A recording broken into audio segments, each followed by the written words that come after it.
The scent of lilies was suffocating. Alara stood at the altar, a ghost in white silk, the fabric a cool, indifferent weight against her skin. The organ music swelled, a tide of sound meant to signify joy, but it only echoed the hollowness in her chest. Beside her, Marcus Thorne adjusted the cuff of his tuxedo, a proprietary gesture she had come to loathe. His smile was a perfectly polished weapon, aimed at the pews filled with his business partners and her few, bewildered friends. This was not a marriage. It was an acquisition. She stared past the stained-glass saints, their faces serene in their painted suffering, and focused on the massive oak doors at the back of the cathedral. She told herself it was just a focal point, a place to rest her eyes, so she would not have to look at Marcus.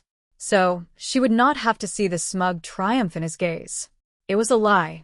Some desperate, broken part of her was watching those doors, praying for an impossible intervention. A fire, a flood, anything but this slow, gilded march toward oblivion.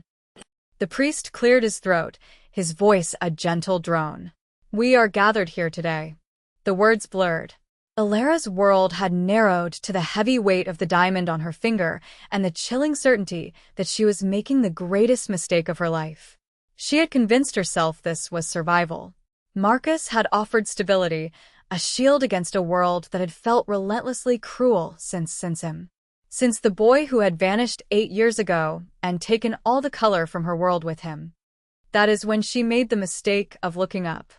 The oak doors did not just open.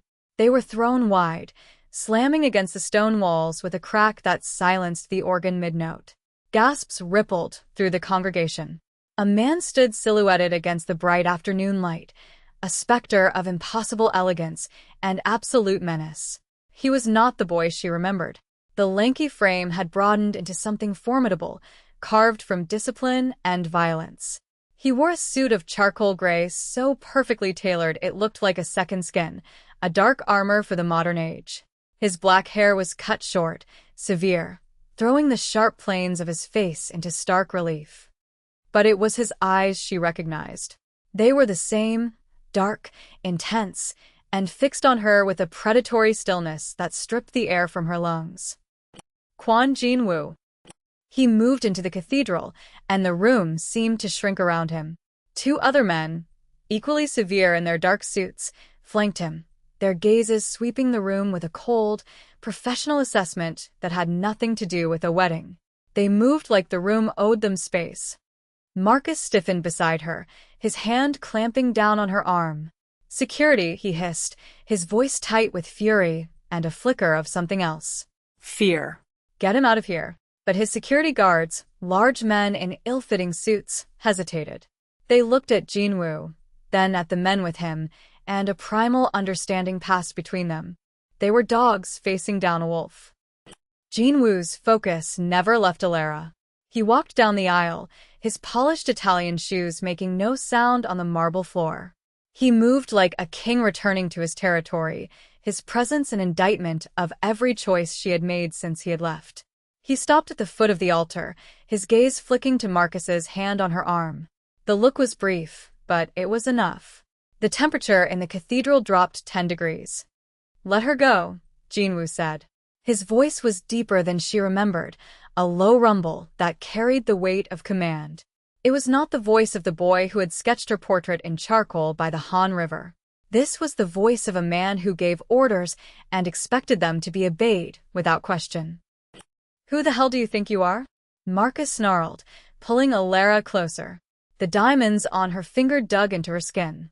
"This is my wedding." Jin-woo's eyes met Alara's. The world fell away.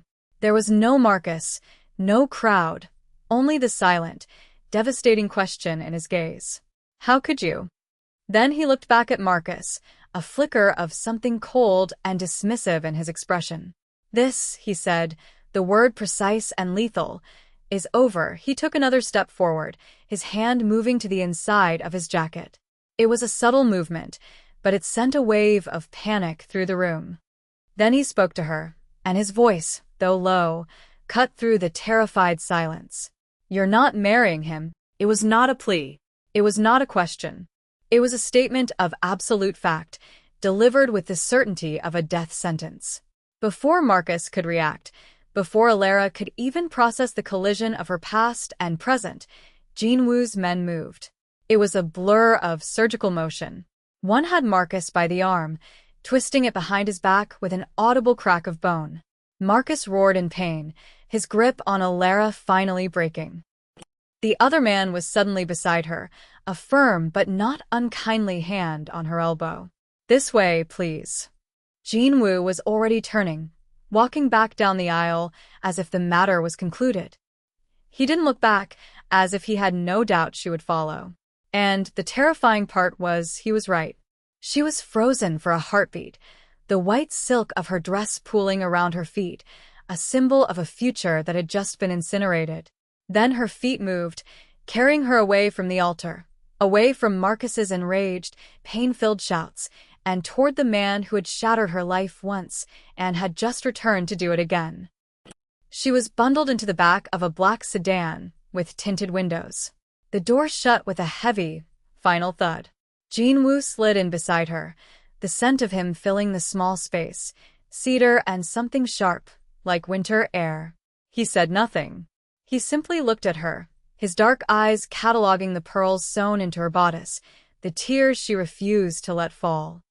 The car accelerated smoothly, pulling away from the curb and leaving the cathedral, her life, and the man she was supposed to marry behind. The silence between them was not empty. It was a chasm filled with 8 years of unanswered questions and unspoken pain. "What have you done?" she finally whispered, her voice trembling. Jinwoo's gaze dropped to her hands, clenched in the lap of her ruined wedding dress. He reached out, his fingers brushing hers. His touch was cool, a shock against her feverish skin. It was accidental, professional, yet it sent a jolt through her entire body. "I stopped you from making a pact with the devil," he said, his voice devoid of emotion. "You should be thanking me." The car sped through the city, a dark, silent vessel carrying her away from one cage and, she suspected, straight into another. She stared at his profile, the hard line of his jaw, the unrelenting set of his mouth. This was not a rescue. It was a claim. And what she did not know yet was that Kwon Jinwoo had always finished what he started. The penthouse was a monument to wealth and paranoia. Floor-to-ceiling windows displayed the glittering expanse of Los Angeles, a kingdom of light spread at their feet. But the glass was thick, bulletproof, and the silence inside was absolute, hermetically sealed from the world below. The decor was minimalist and cold, black leather, chrome, and stark white walls. It was a fortress, not a home. "Where are we?" Alara asked, her voice swallowed by the cavernous living room. The train of her wedding dress dragged behind her, a soiled white banner of surrender. "A safe place," Jinwoo answered, shrugging off his jacket. He draped it over the back of a chair, the movement economical and precise. Underneath, he wore a crisp white shirt and a black leather shoulder holster. The sight of the weapon nestled against his ribs was a stark, brutal confirmation of what he had become. "Safe from what?" "From my own wedding," she demanded, anger finally cutting through the shock. "You had no right, Jinwoo. You can't just disappear for 8 years and then storm back into my life and destroy it." He turned to face her, his expression unreadable. "Your life was already destroyed. You just hadn't realized it yet. Marcus Thorne is not a legitimate CEO. He's a trafficker. A snake who deals in weapons, information, and human misery. His entire fortune is built on the bones of his competitors." Alara stared at him, her mind reeling. "You're lying," but even as she said it, a cold dread coiled in her stomach. She thought of Marcus's ruthlessness in business meetings, the coldness in his eyes when a deal went south, the way his enemies seemed to simply disappear. "Am I?" Jinwoo walked to a sleek, black bar and poured 2 fingers of amber liquid into a glass. He didn't offer her one. His last shipment of stolen microchips went missing 2 weeks ago. My shipment. He was planning to sell them to a rival syndicate in Macau. Marrying you was part of the deal. A pretty, respectable American wife to launder his reputation. The words hit her like stones. She sank onto a leather sofa, the expensive material cold against her skin. "How do you know all this?" A humorless smile touched his lips. "Because it is my business to know. I am the man he stole from." That was the moment everything changed. He wasn't just a ghost from her past. He was the other side of the coin, a predator circling the same prey as her fiancé. "So this isn't about me," she said, the realization a bitter taste in her mouth. "This is about your business. I'm just a pawn, a stolen asset you're retrieving." He was silent for a long moment, swirling the liquor in his glass. The city lights cast shifting patterns across his face, making it impossible to read his thoughts. "When I left Seoul," he said finally, his voice low, "I did it to keep you out of this world. I thought if I cut you out of my life, you would be safe. I told myself that your safety was more important than my own happiness." He looked at her then, and for a fleeting second, she saw a flicker of the boy he had been. A flash of vulnerability in the depths of his guarded eyes. This was his wound. Her. The choice he'd made that had cost him everything. "Seeing you at that altar, about to bind yourself to a man like Thorne, it was a failure I could not permit. He would have used you, and when you were no longer useful, he would have discarded you. In my world, we have a name for that. A liability."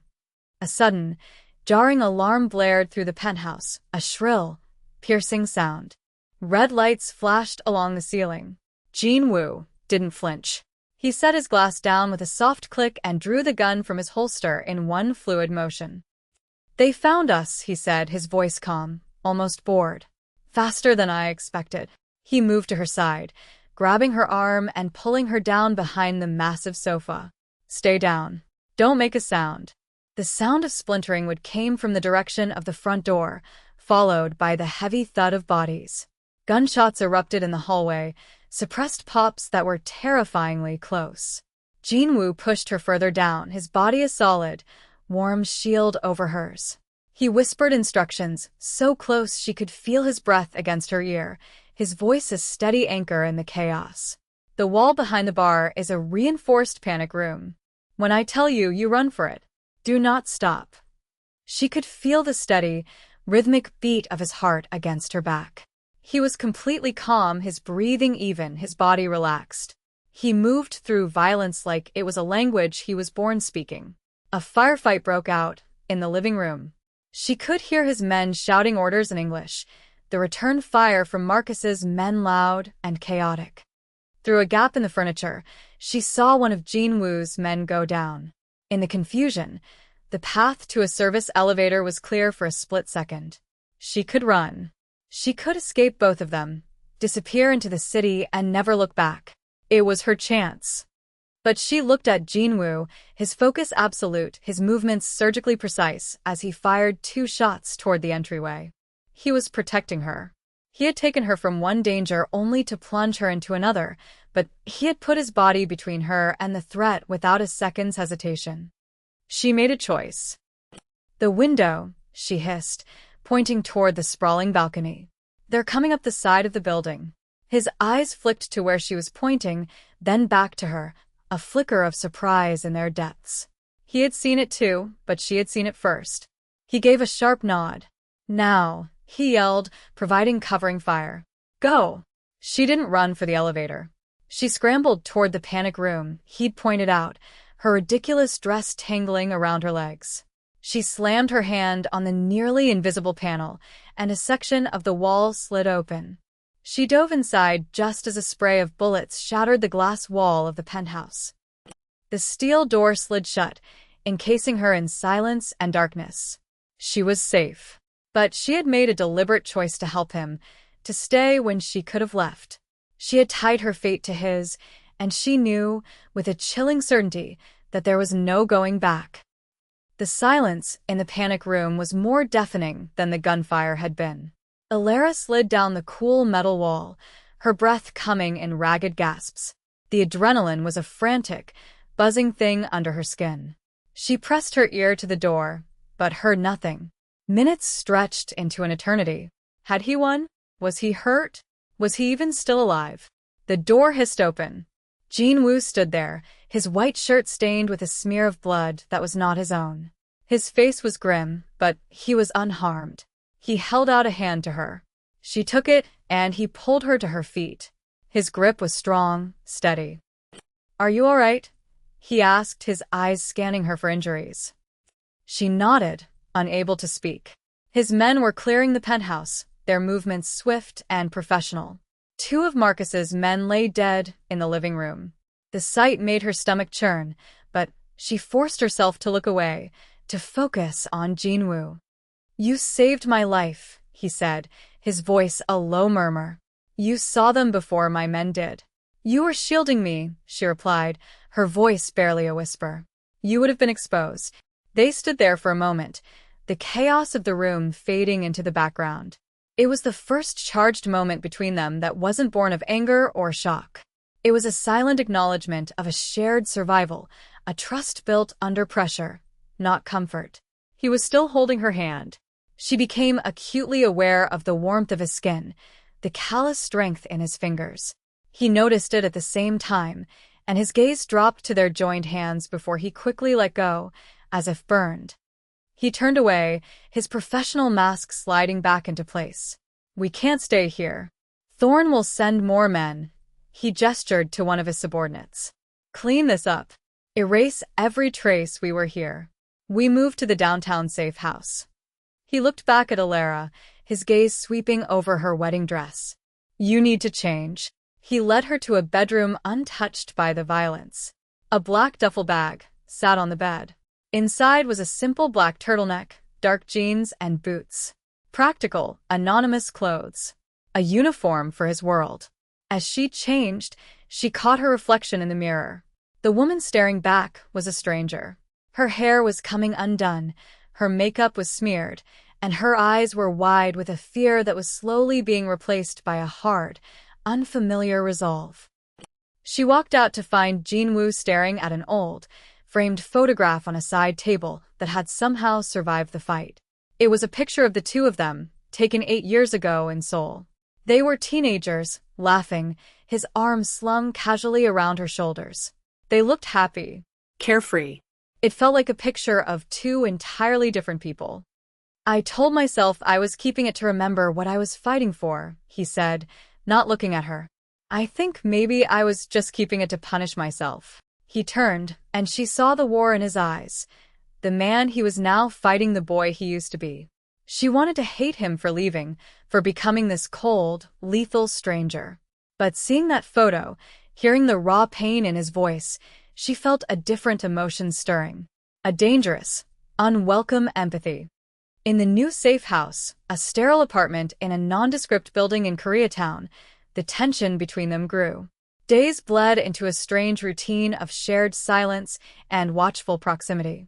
He spent hours on encrypted calls, his voice low and sharp as he orchestrated a war she couldn't see. She watched him, learning the landscape of the man he had become. She saw the way he never sat with his back to a door, the faint, silvery scar that sliced through his left eyebrow, the way he would sometimes rub his thumb over the back of his wrist, a nervous habit from a past he couldn't completely erase. She caught herself watching him. He caught her watching. Neither acknowledged it. One evening, while researching Marcus Thorne on a secure laptop Jinwoo had provided, she found it. It was a file buried deep in a server, protected by layers of encryption she only bypassed by guessing a password, her own name. It wasn't about Marcus. It was about Jinwoo. The file contained a single, grainy security video. It was dated 6 months prior. It showed Jinwoo in a warehouse confronting a man, an older man who looked at Jinwoo with a mixture of fear and familiarity. Jinwoo spoke, his words inaudible. The man pleaded. Then Jinwoo raised a gun and fired a single, precise shot. No hesitation. No remorse. Just cold, surgical execution. A caption at the bottom of the screen identified the man, a lieutenant in his own organization who had been selling information to Marcus Thorne. A traitor. Alara felt the blood drain from her face. This was what he did. This was who he was. A judge, jury, and executioner. All her lingering affection for the boy he had been shriveled and died in the face of this cold, brutal reality. She should run. She should be terrified. But as she stared at his unyielding face on the screen, another thought surfaced, dark and unsettling. The man had betrayed him. In Jinwoo's world, betrayal was a death sentence. And in a terrifying, morally gray corner of her own soul, a part of her that had been forged in the fire of the last few days, understood. That was the line she crossed. The moment she stopped seeing his world in black and white and started seeing it in shades of blood and shadow. Her revelation was interrupted by Jinwoo's phone ringing. He answered, listened for a moment, and his entire body went rigid. "Where?" he demanded, his voice like ice. He listened again, then swore, a vicious, ugly sound. He hung up and looked at her, his face a mask of fury. "It's Marcus," he said, his voice dangerously quiet. "He couldn't get to you, so he went after the next best thing.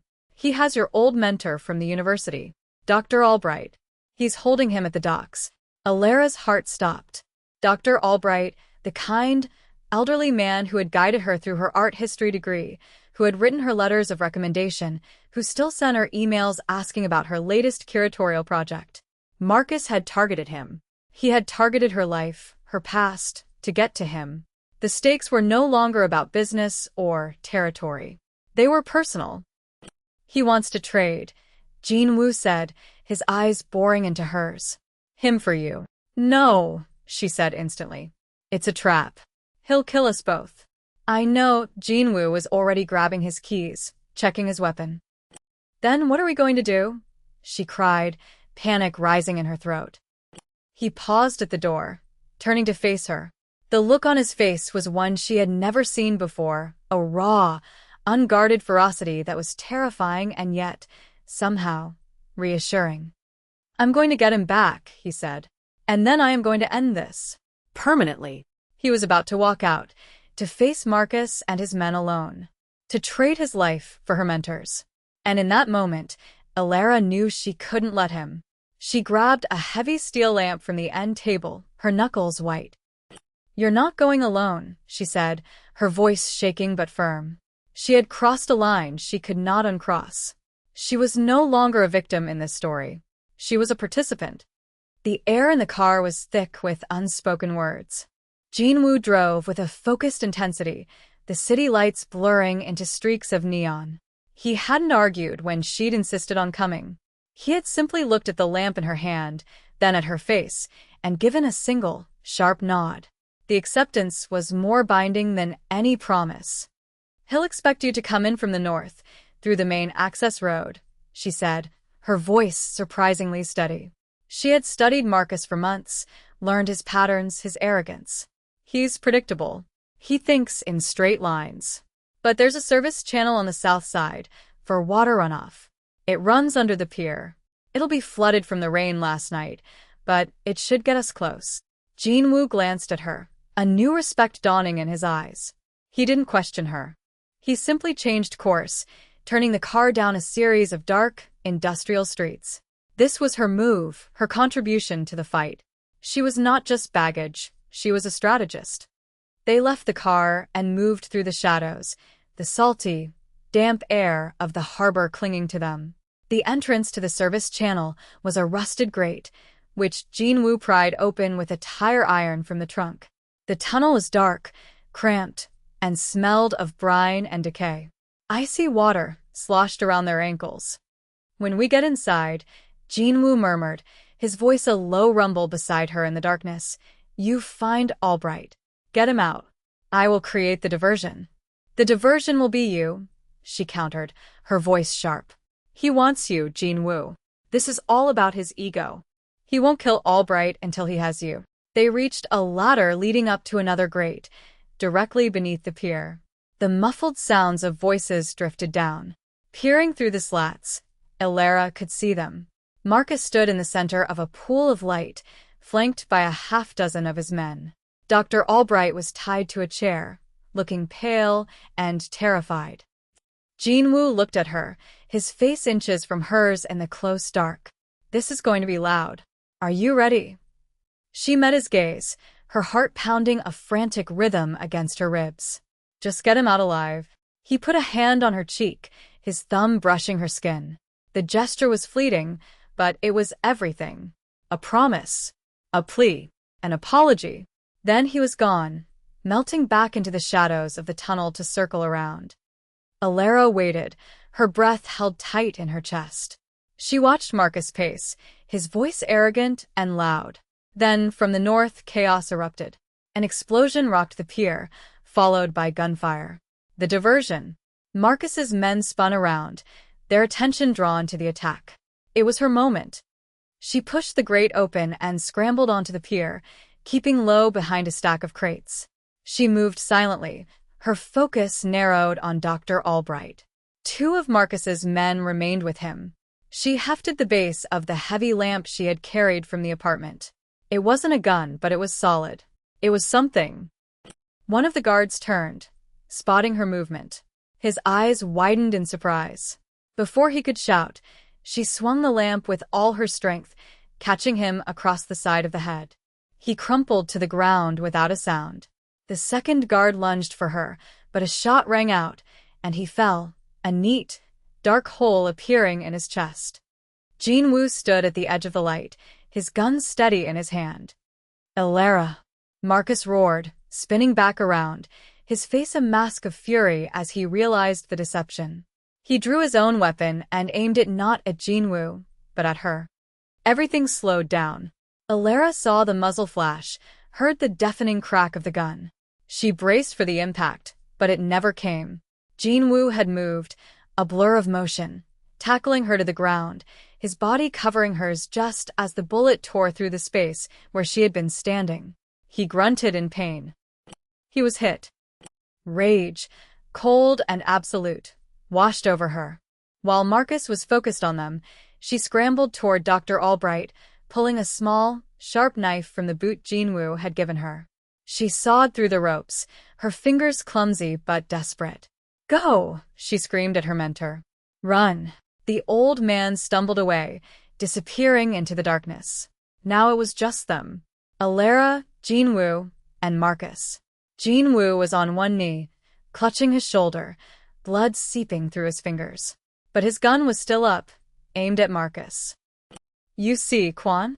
Marcus sneered, his own gun trained on Jin-woo. "Everything you touch, you destroy. You should have stayed away." "She was never yours to touch," Jin-woo bit out, his voice tight with pain. This was it, the standoff. And Alara knew, with sickening certainty, that Marcus would kill Jin-woo, even if it meant he died a second later. His pride would demand it. She had to do something. She looked around wildly, her eyes landing on a heavy winch used for loading cargo, a thick, rusty chain dangling from it. The release lever was just a few feet away. Acting on pure instinct, she lunged for it, pulling it down with all her weight. The chain dropped with a deafening clang, swinging like a pendulum.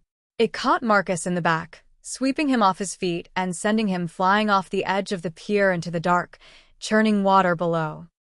Silence descended, broken only by the sound of the waves and Jin-woo's ragged breathing. It was over. She rushed to his side. "Jin-woo." The wound was high on his shoulder, bleeding profusely. She tore a strip of fabric from her shirt, pressing it hard against the wound.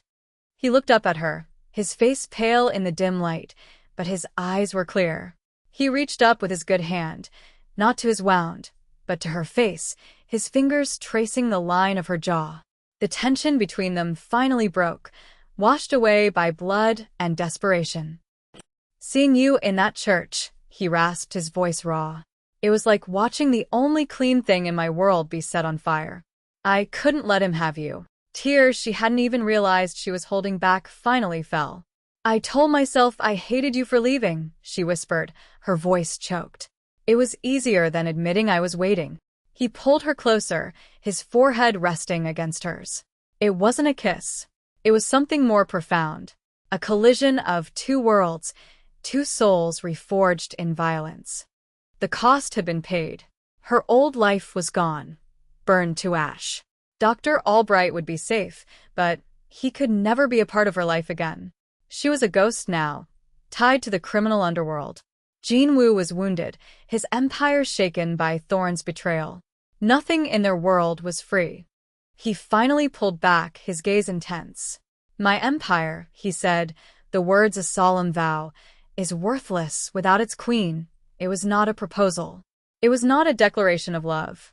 It was a statement of fact. His world was dark, dangerous, and built on a foundation of violence. And he was offering her the throne beside him. He watched her, waiting for her answer, giving her one last chance to walk away. This world, it will never be safe, he said, the warning clear in his voice. Are you sure? She didn't hesitate. She looked at this man, this killer, this king, this boy she had once loved, and saw not an ending, but a beginning. She took her hand from his wound and placed it over his heart, feeling its steady, strong beat beneath her palm. It was a choice. Her choice. Later, back in the silent fortress of the downtown penthouse, she finished stitching his wound, her movements careful and sure. The city glittered below them, a galaxy of oblivious souls. It was a kingdom of glass and steel, of secrets and debts. He stood behind her as she looked out the window, his presence a solid, comforting weight.